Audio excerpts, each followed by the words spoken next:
ये कहानी है 21 साल के दो लड़कों की जिन्होंने 30,000 की इन्वेस्टमेंट से 125 करोड़ का एम्पायर खड़ा कर दिया, वो भी सिर्फ मोमो बेचकर। मैं बात कर रही हूँ वाओ मोमो की, जिसके आउटलेट्स आपको आज हर मॉल में मिल जाएंगे। वाओ मोमो की प्राइस रेंज 90 to 200 है, लेकिन मोमोज तो हर दूसरी गली में मिलते हैं, तो फिर लोग वाओ मोमो से ही मोमो क्यों खाएंगे?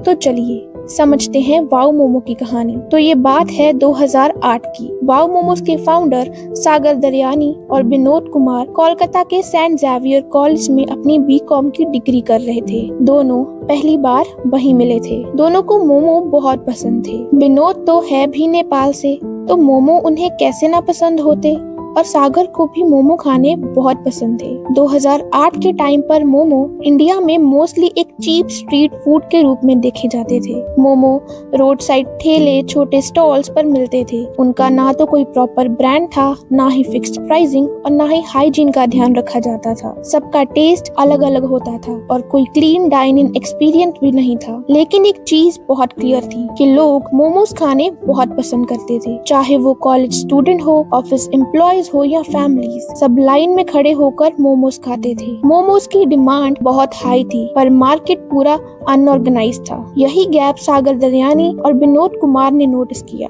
उन्होंने सोचा, जब बर्गर और पिज्जा ब्रांड बन सकते हैं तो मोमो क्यों नहीं? तो सिर्फ 30,000 रुपए जो सागर ने अपने पापा से लिए थे, उससे उन्होंने वाओ मोमो का पहला स्टॉल सेट किया। अब क्वेश्चन आता है, कहाँ किया? सागर और विनोद दोनों चाहते थे कि स्टॉल वहाँ सेट करे जहाँ बहुत लोग आते हों। उस वक्त स्पेंसर्स बहुत फेमस था, वहाँ बहुत लोग शॉपिंग करने आते थे, तो उन्होंने सोचा स्पेंसर्स में खोलते हैं। अब ये स्पेंसर क्या है? स्पेंसर्स रिटेल एक बड़ी इंडियन सुपरमार्केट चेन है। बेसिकली एक मॉल या डिपार्टमेंटल स्टोर जहाँ लोग ग्रोसरी, क्लोथ्स, इलेक्ट्रॉनिक्स सब कुछ खरीदते हैं। कोलकाता में ये काफी पॉपुलर था, तो वहाँ का फुटफॉल मतलब लोगों का आना जाना बहुत ज्यादा होता था।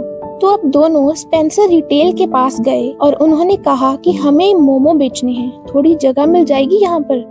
तो स्पेंसर ने बोला, जगह तो मिल जाएगी बट रेंट देना पड़ेगा। लेकिन दोनों के पास पैसे तो नहीं थे, तो उन्होंने स्पेंसर्स के साथ एक डील की कि वो फिक्स्ड रेंट तो नहीं, वो अपने रेवेन्यू का 18% स्पेंसर को देंगे। मतलब अगर वाओ मोमो ने स्पेंसर्स में 1 लाख रुपए कमाए तो 18,000 स्पेंसर्स को जाते हैं और बाकी के 82,000 उनके पास रहते हैं। तो चलो, रेंट की प्रॉब्लम तो सॉल्व हो गई। अब स्पेंसर्स कहता है कि पहले सैंपल दिखाओ कि तुम क्या बेचोगे। अब प्रॉब्लम ये थी कि सागर और विनोद को खुद मोमो बनाने तो आते ही नहीं थे, तो वो लोग अपने फेवरेट मोमो शॉप से मोमो खरीद कर ले गए और बोल दिया कि ये हमारा सैंपल है। अब स्पेंसर्स ने वो सैंपल अप्रूव कर दिया। तो फाइनली 29 अगस्त 2008 को वाओ मोमो का पहला कियोस्क खुला, एक स्पेंसर रिटेल स्टोर के अंदर। वो कियोस्क एक छोटा सा 6 by 6 फीट का स्टॉल था, जो लिटरली एक अलमारी जितना था। पहले ही दिन दोनों खुद बाहर खड़े होकर पैम्पलेट्स बांट रहे थे, फ्री सैंपल्स दे रहे थे, और पहले ही दिन उन्हें पूरे 2200 की कमाई हुई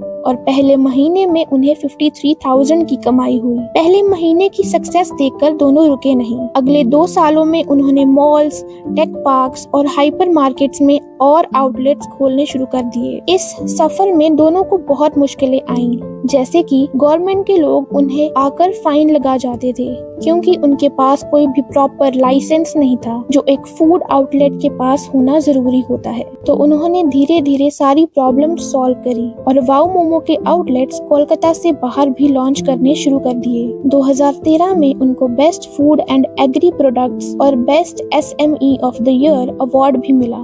वाओ मोमो ने अपना पहला फंडिंग राउंड 2015 में लिया, शुरू होने के पूरे 7 साल बाद, जिसका मतलब 7 साल तक बिना किसी इन्वेस्टर के सिर्फ अपनी कमाई से ही वो अपना काम चलाते थे। मतलब 7 साल तक वाओ मोमो एक बूटस्ट्रैप्ड कंपनी थी। और फिर कुछ टाइम बाद उनके 2 दोस्त शाह मिफ्तूर रहमान CFO बने और मुरली कृष्णन ने CMO के तौर पर ज्वाइन किया। CFO मतलब चीफ फाइनेंशियल ऑफिसर। ये कंपनी के पैसे, बजट, इन्वेस्टमेंट और फाइनेंशियल रिस्क को हैंडल करते हैं। और CMO मतलब चीफ मार्केटिंग ऑफिसर। ये brand promotions, ads, sales, strategies, customer research और मार्केट ग्रोथ देखता है। उनकी ग्रोथ को देखकर उनके पास बहुत सारे इन्वेस्टर्स आए। जैसे 2017 में they manage to raise 44 crore from lighthouse funds and through Indian angel network. And then एक साल बाद फैब इंडिया के managing director William Bissell invested 3 crore in the company,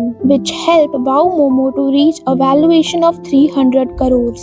Then in September 2019, Tiger Global Management ने 130 crore invest किए और company की valuation 860 crore भी cross कर गई। 2020 में कोविड के टाइम जब फूड इंडस्ट्री स्ट्रगल कर रही थी, तब वाओ मोमो ने कैफे कॉफी डे के साथ पार्टनरशिप की। दोनों ब्रांड्स ने सेम आउटलेट स्पेस शेयर किया, जिससे रेंट और एक्सपेंसेस दोनों कम हुए और कस्टमर्स को एक ही जगह कॉफी के साथ साथ मोमो भी मिलने लगे। और 2024 में कंपनी ने लगभग 410 करोड़ की फंडिंग रेज की, जिसमें खजाना, नेशनल बेरहाद और ओक्स कैपिटल मैनेजमेंट जैसे बड़े इन्वेस्टर्स शामिल थे। इस फंडिंग के बाद कंपनी की वैल्यूएशन 2400 करोड़ से भी ज्यादा हो गई। सोचो, जो बिजनेस सिर्फ 30,000 से एक छोटे सी कियोस्क से शुरू हुआ था, आज वही स्टार्टअप हजारों करोड़ों की कंपनी बन चुका है। 30,000 से शुरू हुआ एक छोटा सा मोमो स्टॉल आज एक मल्टी करोड़ ब्रांड बन चुका है। ये कहानी है दो फाउंडर्स, सागर दरियानी और विनोद कुमार की,